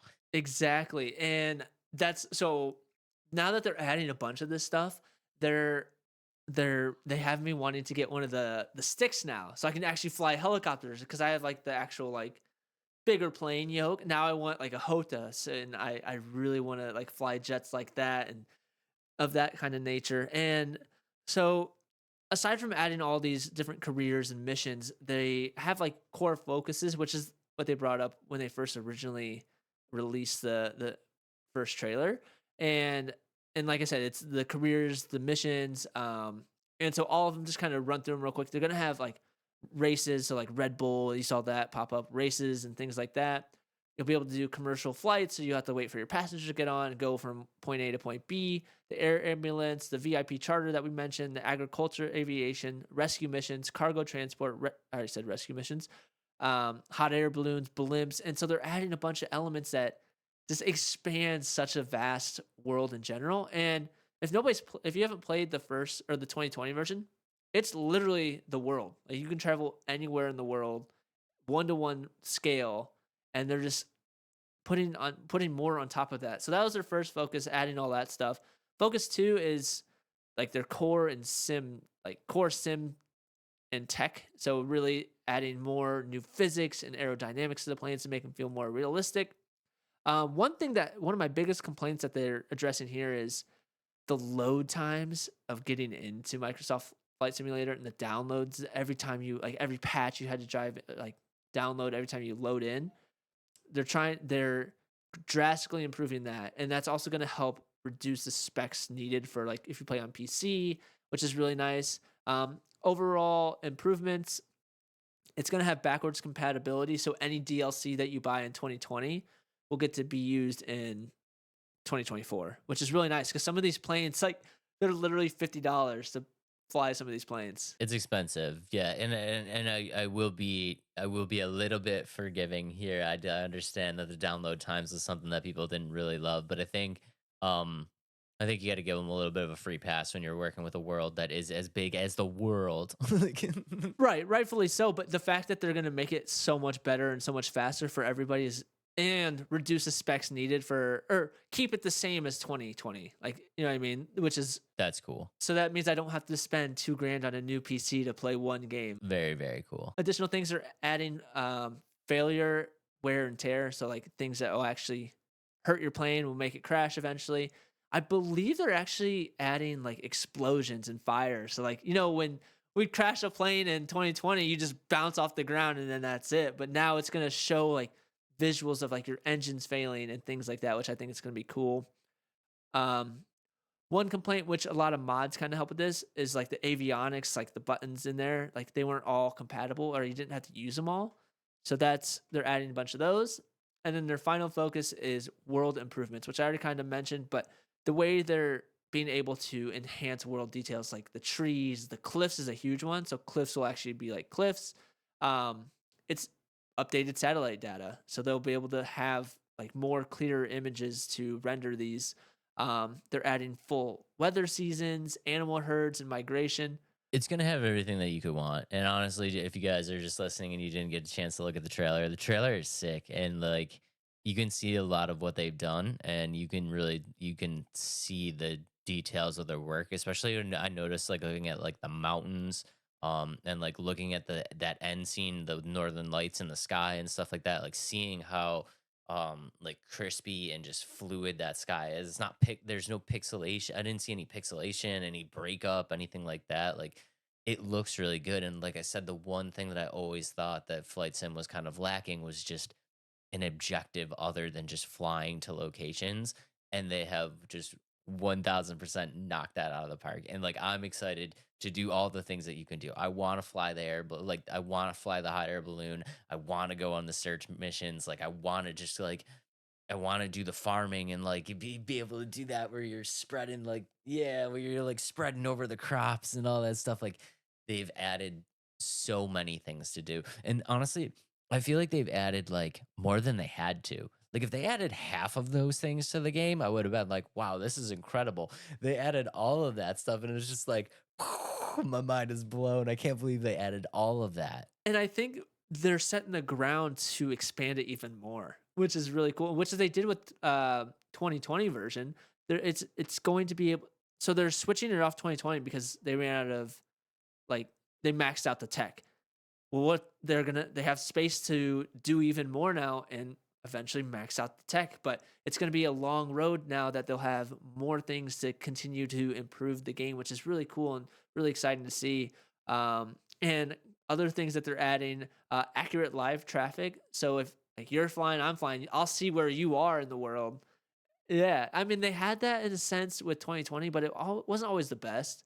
Like one of my friends, he used to play too, and like it would say he's here, but he wasn't even online. It's like, okay, they'll have ships like actually floating in the water, and I think that's really cool. And then more liveries. So I don't know if you saw in the trailer, they actually had like legitimate like businesses on the planes before. They didn't have any of those contracts of like, let's say, I don't know if this is gonna be one, but Spirit Airlines. That's just the first one. I don't think Yeah, Spirit's not gonna be on there. I don't know. I mean, maybe Maybe. Delta. Maybe Delta. Yeah, there you go. I'd say that's a better example, a better established, Yeah. trustworthy. More Yeah, established, trustworthy. yeah. But Spirit Airlines. Yeah. I don't Would know you why get that was. you get this ticket for $7? Yeah, exactly. Improve ground traffic, so you actually see more cars and like more traffic down there. So that's kind of cool. And one thing that is really shined in like this trailer is the lighting. I think the lighting, and even the first one was really good, but the way the lights bounce off the planes and reflect, it's so cool, and I'm very excited. Yeah, and I'm excited to see how this lighting is going to work with the weather because one of the like it's great to load up and fly in a nice sunny day, but Adam, what did I always want you to do when you were doing Air Banana? I'm like, make it nighttime, make it snow. Like I want to see that stuff, and I'm excited to see how these light changes are going to affect the different times of day, like how bright our city's going to look when you're flying over at nighttime, like how much is the rain going to kind of feel much more realistic because now it has light bouncing off of it, and like it's just going to be such an immersive experience. And i I've always been excited for it, but I always thought it was like a huge kind of undertaking to get into it because like I said, you like honestly, dude, like I think if you know how to really play Microsoft Flight Simulator, like you pretty much you like it's not exact, pilots out there don't get mad at me, but like a lot of what a pilot knows, you know what I mean? And I thought it was like kind of hard to get into that, but like this trailer is pushing me to the point where it's like, okay, I'm going, like I want to do that. Like I'm willing to accept like the everything that I need to do to get into this now just to play this game. I remember I watched the same tutorial 4 times. It was 2 hours each, and I still felt like I didn't know what I was doing. I was like, okay, I can get the plane into the air now, but I don't know what to do after that. And like, so, and then I had to keep learning, and like, it's cool. And I know, so my friend that played, he actually went through flight school, and he used this to kind of help himself. Like, he was like, yeah, it's not perfect, but it really did help a lot. And you could make it perfect. Like, you can get a full setup where it is like a plane in your house. And I've actually been talking to my wife. I was like, okay, Bailey, what can I do to make it more immersive for me? Can I buy a simulator chair? Can I buy all the buttons? Can I buy like the HOTAS, an ultra wide monitor? I want to feel like I'm flying a plane without spending the thousands on thousands and thousands to learn a real plane when I'm gonna spend thousands to do it from the comfort of my home. Guys, Adam is putting an addition on his house. It's just going to be the front of a plane. That'd be so cool, wouldn't it? But no, I'm super excited about this one. I know many people probably aren't super excited about like some of our audience, but for me, I'm very excited, and I hope to target some people. This game has a huge fan base and a very loyal fan base, and from what I've seen so far, a very welcoming and a very kind and friendly fan base. So like we are excited to get this video out to you guys, and hopefully you guys kind of say what's up because like Adam said, he's super ready for the game. I'm ready for the game. It's always fun to have people to kind of fly with and bounce ideas off of. So like if you like the video, like welcome to the community, man, and we're super excited to get into this game and hopefully have like a bunch of homies we can play with. A couple other things that like I would love to see in the game. I would love. I think other people are talking about this too. I'd like to earn my license for different planes. Like go through like a training for like let's say a certain helicopter or a certain, let's say I'm an agricultural pilot for like that, but I want to become a commercial pilot. Like I want to like start at the bottom and work my way up. Yeah, it's probably gonna take some time, and I want to learn it, or I want to have an option to learn it and like get my license in like let's say a story mode. But if I'm like, hey, I just want to jump into this Boeing and take everybody around, like I want to be able to do that too, if that makes sense. But so that'd be really cool to earn your license for different planes. Yeah, like I don't. There are some people worried that they're gonna take away the element of fly wherever you want, and you have to follow kind of suit with the missions. And I don't know if they're not gonna do that. I don't think you can take a step back like that. I don't feel like you can. I feel like flight sim fans have been kind of accustomed to this fly wherever you want kind of scenario. I think these things that they're adding on are exactly that. They're additions. I think the traditional gameplay is going to hold true, and I think these are going to be some extra things that you can do, but I don't think that this is going to take the place of the traditional load up, get in your plane, fly where you want to go gameplay. No, I don't think so at all. And partially because I think the Microsoft, they are so dedicated to it's called VATSIM, which is like actually air, you have air traffic control, you have pilots flying, and I don't think they just say, "Yep, sorry, see you later." And I think if 2020 Microsoft had the capability of adding all this stuff in, they would have.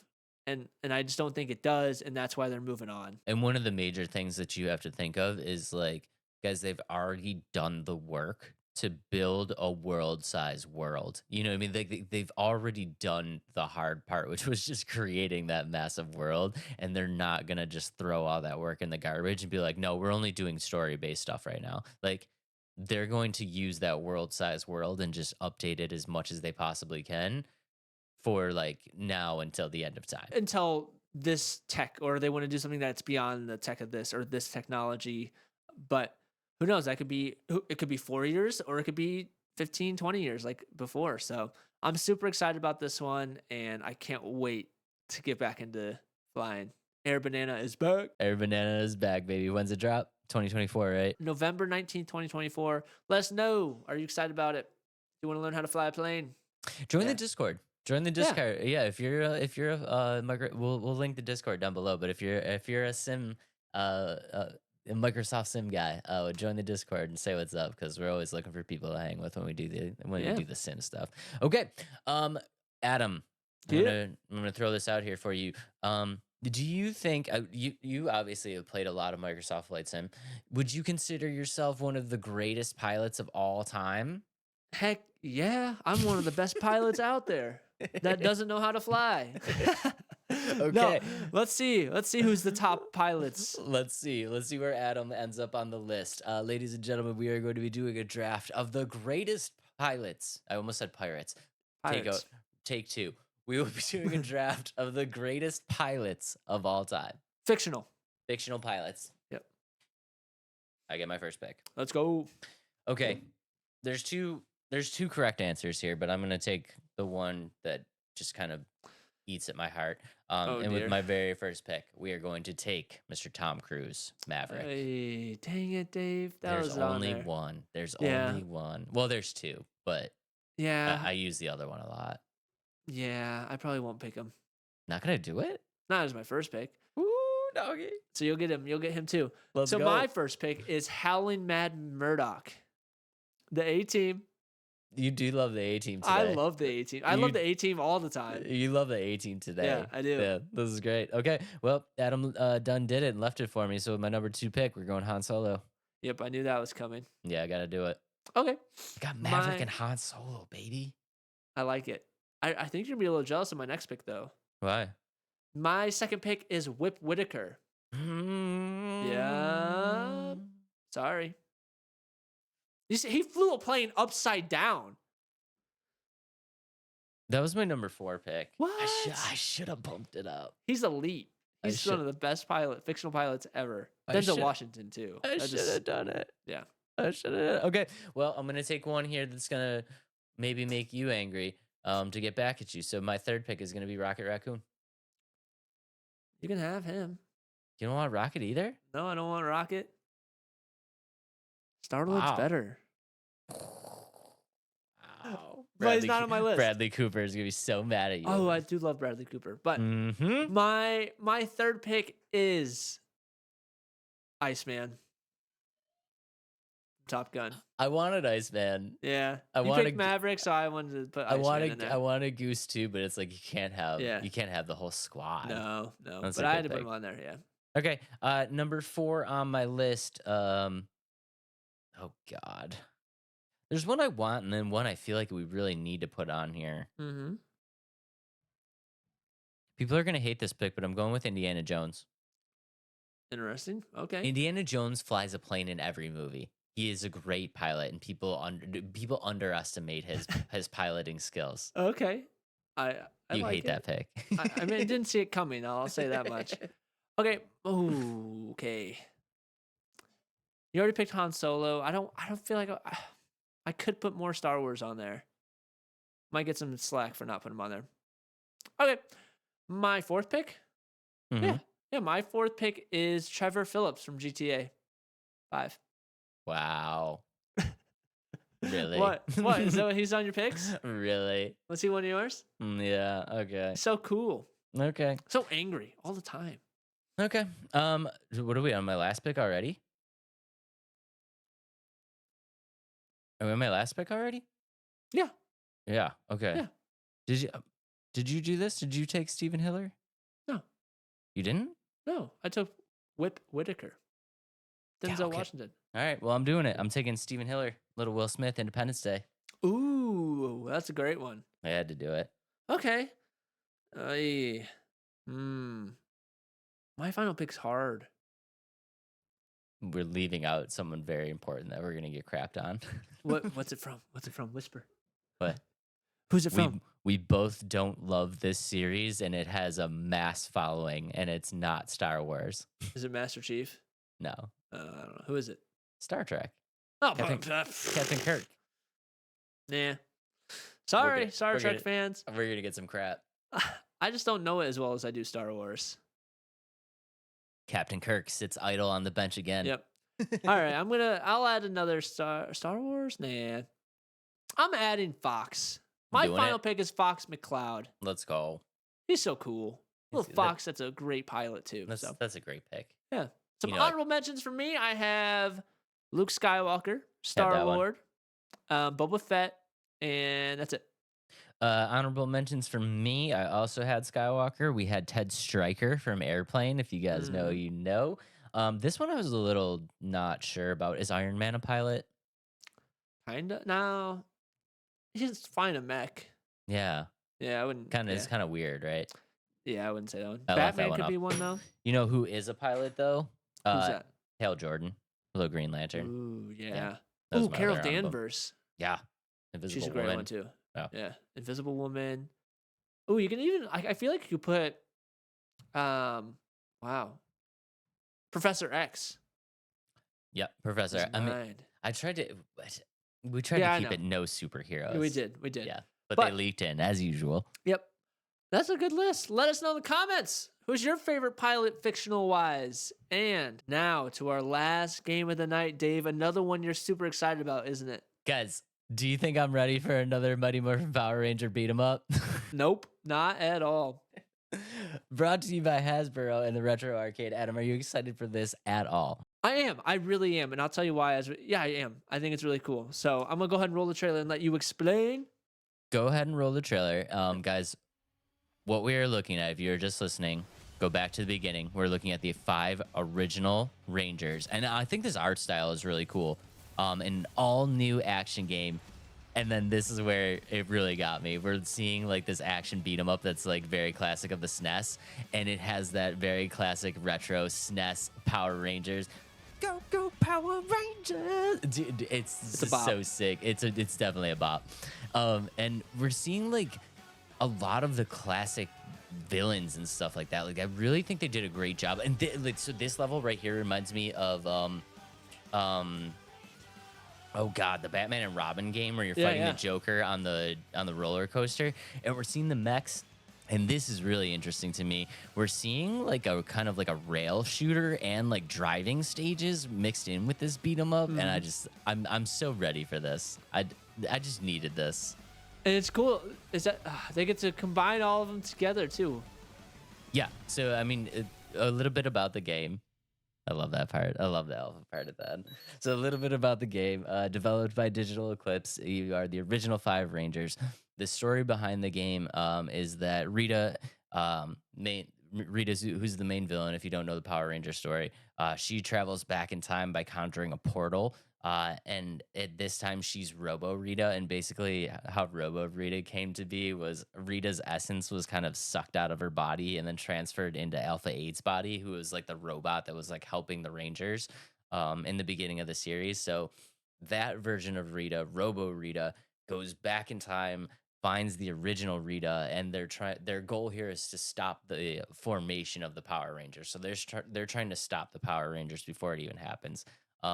and it's just a classic beat 'em up. But like I said, I think the really interesting part about it is that they're kind of mixing in all of these different elements. So you're getting the classic beat 'em up like this, but you're also getting like classic driving games, like classic rail shooter games. Like you're gonna be able to like take control of all the Zords. Like you're gonna be able to build the Megazord. So it's like a hodgepodge of all of these retro style games all kind of like jammed into one. But I think in the context of the Power Rangers, they're gonna make it work. So I think it's gonna be really interesting. Pixel art is hand drawn too to really fit the 90s aesthetic.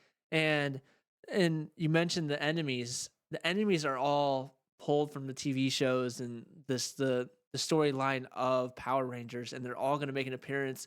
And what's cool, what I thought about the game is they're bringing events from original Rita into it with like twists to it because of Robo Rita coming. So essentially, you're gonna have the same storyline, but it's gonna be altered because of Robo Rita traveling back in time. Right. And you can see within the trailer, which I thought was really interesting, just like the general timeline of the show kind of unfolding itself, right? So you could see like the Rangers were there, all 5 of them were there, and they were battling with Goldar in, like, this beat 'em up kinda style, and then you saw, like, once the health bar got a little tanky, like, Goldar started to grow, and, like, dude, that's exactly what happened in the TV show. It's like, they would beat him up like, they always had 2 phases, right? The bosses always had 2 phases. You would beat up the first like, phase 1 would be, like, the beat 'em up style, right? And then once he was like, "Oh, you got me," then he would, like, grow to this gigantic thing, and then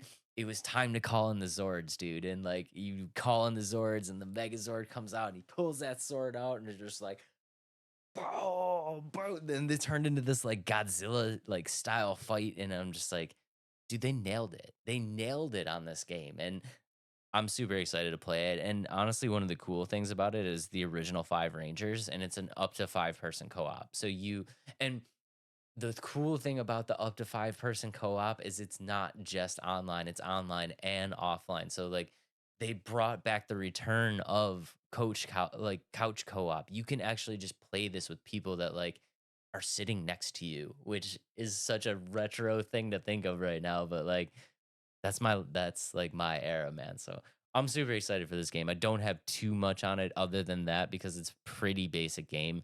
But if you are a fan of the Power Rangers, if you grew up on the Power Rangers, if you like old school beat 'em ups, if you like old school NES games, SNES games, like definitely check this one out. I think it's going to be well worth the money. You said there's basic game, but it's nice to see simplistic games kind of making a return with more flair. You know what I Yeah. mean? And I know you brought up or we talked about Rugrats and Adventures in Gameland. You're like, who's this audience for? Like, who is this for? And I Yeah. said, it's for me.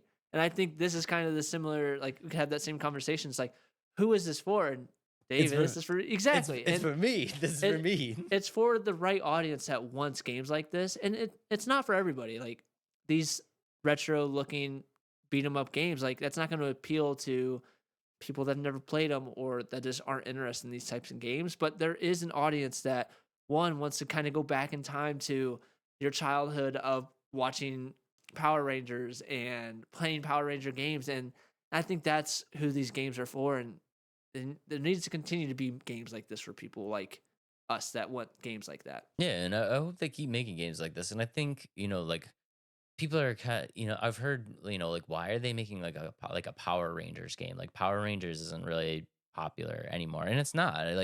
It's not super popular anymore. But I think in the context of what they did, it's like they found an IP that works perfect with the demographic that they're going for, and that's what they're going for is older, like old heads like me because I'm old enough to love Power Rangers, which means I'm also old enough to love retro. And to put that together into like, you know, people that are my age that still play video games, it's just like this is such a blast of the, like a blast from from the past. It's so sick. Like I said, like it doesn't need to be over the top. It doesn't need to be Doom, the Dark Ages every single time. Like it's just fun to have a game where you can be like, man, I feel like I'm gonna go eat my bowl of Fruit Loops and watch the Reese's Puffs commercial, and then start playing Power Rangers. Like that's you know what I mean. Like that's what you want to kind of feel like again, and because we don't always get those elements of being kids anymore, and so like to have a game like this, it's perfect. And I think this beat 'em up style works perfectly for, what it is, and with the couch co-op and things like that. Like I come from an era when like your friends would just come over and it's like you just played a game for an hour. You know what I mean? Like you didn't it wasn't so focused on like, oh, I'm in this part of the story mission, you know what I mean? Like then like you're trying to explain this like 40-hour thing to them. It's just like it's just kind of mindless, and like you just throw it on and enjoy it for a little bit and then you're done with it. And that's exactly what this game is, and I think it's exactly what we need at the moment for this IP. When I've played these games growing up, I never cared about the story. I just want to start mashing buttons and try to get as far as I could because these games are always hard to me. I don't think I ever beat a full like beat 'em up side scroller game. Like I don't think I've ever beat one. Nope. Well, I'll tell you what. I'll get this one for you and we'll put that to an end. Sounds great. Sounds great. But yeah, I'm excited about this one. It's a cool spin on the story, spin on Power Rangers in a way to keep it true to its IP, but or it's like it's cool to bring back the elements and events of original Power Rangers without trying to do it over the top. And I would not be surprised here because this is a game that very much feels like no matter how well it does, they're probably not going to get a part 2. This is probably going to be a one-off. So I know it says the original 5 Rangers, but it does follow the story of the Power Rangers, the original series, pretty closely with some minor variations and spins like Adam said. I would not be surprised if we see the Green Ranger at some point in this game. At some point in this game, either as an enemy or as like a character that you can unlock or a playable character or something like that. I just would not be surprised if we see the Green Ranger, and like I'm kind of excited for that, man. I'm kind of excited for that. For me, I don't have much else aside from like I'm excited for this one. I don't think there's really too much here. I mean, there really isn't. It's a old school retro beat 'em up. But if you're a fan of the Power Rangers, if you're a fan of old school beat 'em ups, retro stuff, NES, Super Nintendo stuff like that, definitely check this one out. Mighty Morphin Power Rangers Rita's Revenge will drop this year, 2024. And it will be fantastic. Join the Discord if you want to be our 3rd, 4th, or 5th player. Exactly. All right, moving on. Not moving on. Dave, this game, this IP is really big in the 90s, right? Indeed. So it's time to do Guess the Franchise 20 words or less 90s edition. Are you So ready, Dave? nervous. I'm so nervous. No, you right got now. this. All Okay. right, starting it off right off the bat here. Baseball. Sandlot. Easy peasy. Great Okay. job. Okay. Yep. Okay. Next one, babies. Rugrats. Oh. King. Oh, shoot. Can't say that word. But King. It's King of the Hill. oh no, it's not. Okay, okay. Animals. Animal King. Oh no. Animal King. Jungle Book. Nope. Oh no. Oh no. Oh no. Oh no. Trying to think. I could really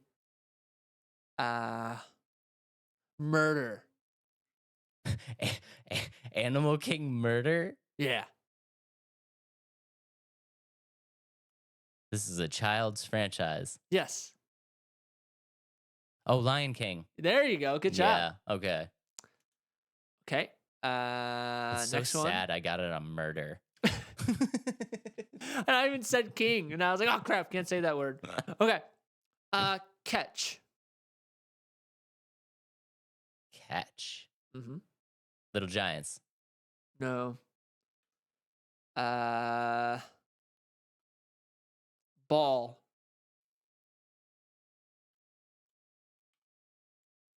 That could be anything. Dang it. Catch ball. It's gotta be like a football thing or a baseball thing. I think I'm putting you in the wrong direction here.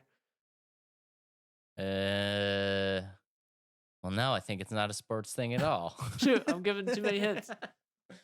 Catch ball. And it's not a sports thing? Saved by the Bell. Nope.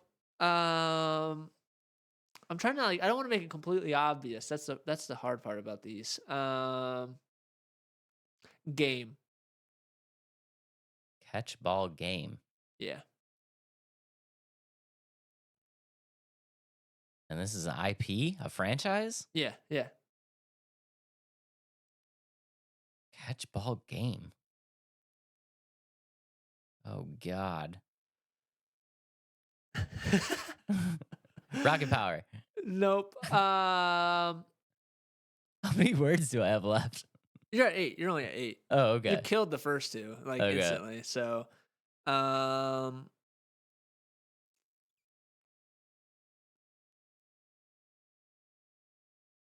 Catch ball game.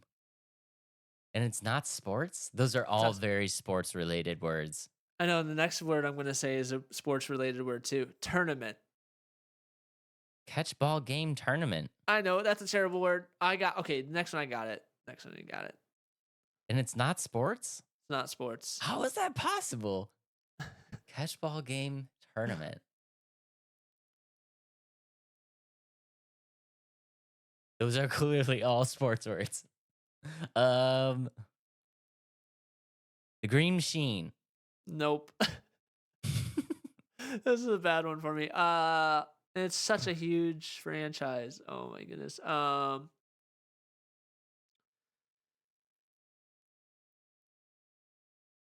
to think. Element.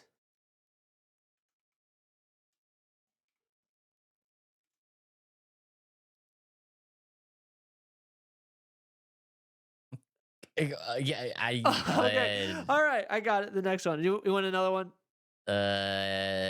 Avatar. Nope. Go ahead. Red. I don't know this franchise. Yes, you do. It's right there. I'm telling you. Catch ball tournament game. What did I say after that? And then now I said ball. Or no, I said ball. Red. Catch ball tournament red. I don't remember the last word I just said. Oh, element. Catch ball tournament red element. Yeah. Catch ball red tournament element. This is my Deadpool of this round. I have no idea. Game Boy. Oh my God. Dave, come on, man. Catch ball.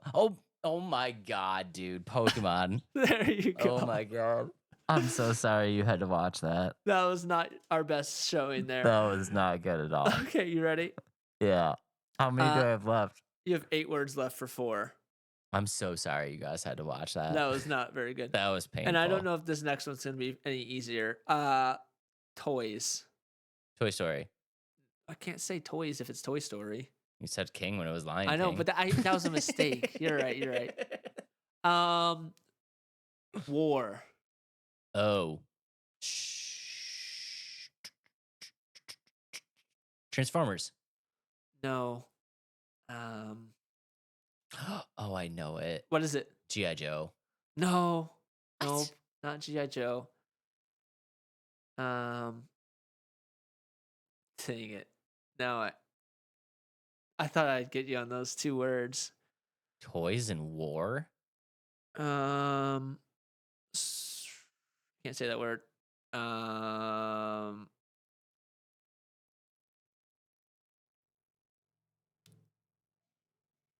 Dang, I'm stuck here. This might be a hard one. Store. Oh no, wait, I'm taking it back. Action figure. Not G.I. Joe. Yeah, that's 15. That's 16. Yep, not G.I. Joe. War toys. Army men. Close, but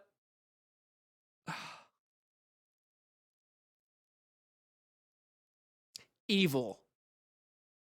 Nope, that was a bad word. Dave, you gotta get it here. We're running out of words.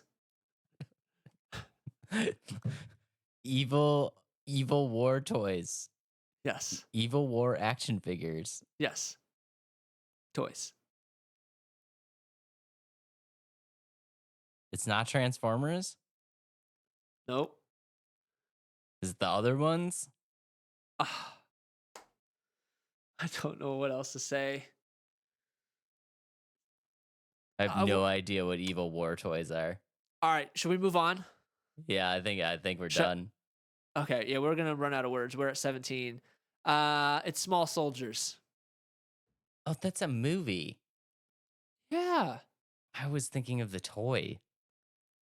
it's a movie. I was thinking of the toy. Oh, I gotcha. Army Men was the toy. All right.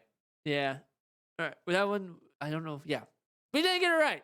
We should, but this Yeah. was horrible. This is our worst one so far. This is All our right, worst one Next by one. far. We got 3 words to at least get these. Groovy. Austin Powers. There you go. Thank you. Okay, this one might not do very well. Struggling. Throw me a bone here, man. Suits. Dumb and Dumber. Nope. Aliens. Men in Black. There you go. That was 20. Bro. All right. Can we nail it at 21 at least? Okay. Hollywood.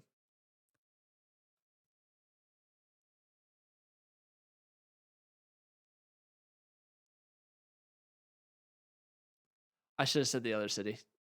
Dang it. Ready? You don't know that? You don't got it? No.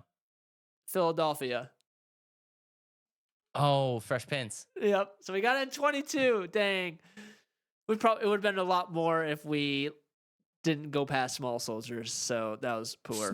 Small Soldiers and Pokemon was my downfall. Yeah. That was Those killed horrific. us. That Guys, killed us. I want you to come in real close. Come in real close.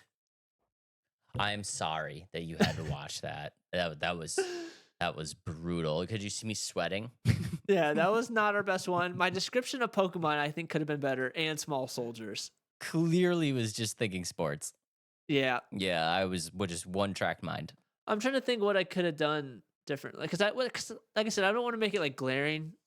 If I would have said, Even if Yeah. you just did like Japanese or something. yeah, I guess. Yeah. All right. Next time we'll get it. What a great episode. Terrible way to finish it, but it was very fun, Dave. We started off strong, and then my incredible speech at the beginning has just been shrouded by my terrible gameplay at the end. Yeah, it did Yeah. not end very well, but That's all right. I had a lot of fun. Incredible episode 50, man. That is absolutely insane. What a great episode. Minus the last 5 minutes. Before we kind of move on, milestone of episode 50, milestone of 2,000 subscribers, Milestone of 1 million views. and 1 million views. That's because of all you guys. It's incredible, and we're super excited to continue to grow our community, and it's very fun. I'm very fortunate to have started this with Dave, and fortunate to continue to grow and have fun with everybody. So Storm, I'm getting mushy on this one because this is a big one. Episode 50, 2,000 subscribers, 1 million freaking views on YouTube. That is absolutely insane. We love you guys very, very much. Thank you for all the supports. Thank you for the likes, the subs, the comments, everything. It's absolutely incredible that we get to just sit here and shoot the shit about video games. And you guys like hanging out with us. So thank you for everything. We love you guys very, very much. Adam, what you got for them? if you're not following us on all social media, please make sure to do so. Let's Talk Nerdy Podcast. And like we've been mentioning all night, join the Discord. Come chat with us. Come take these conversations further offline. We're kicking that up, and we really would like to have you guys there too. Love you guys very, very much. Thank you so much for everything. And we will see y'all on the next one. Peace out, nerds. I need to practice 20 words or less. I even thought about writing words I wanted to say, and then we went through all those words.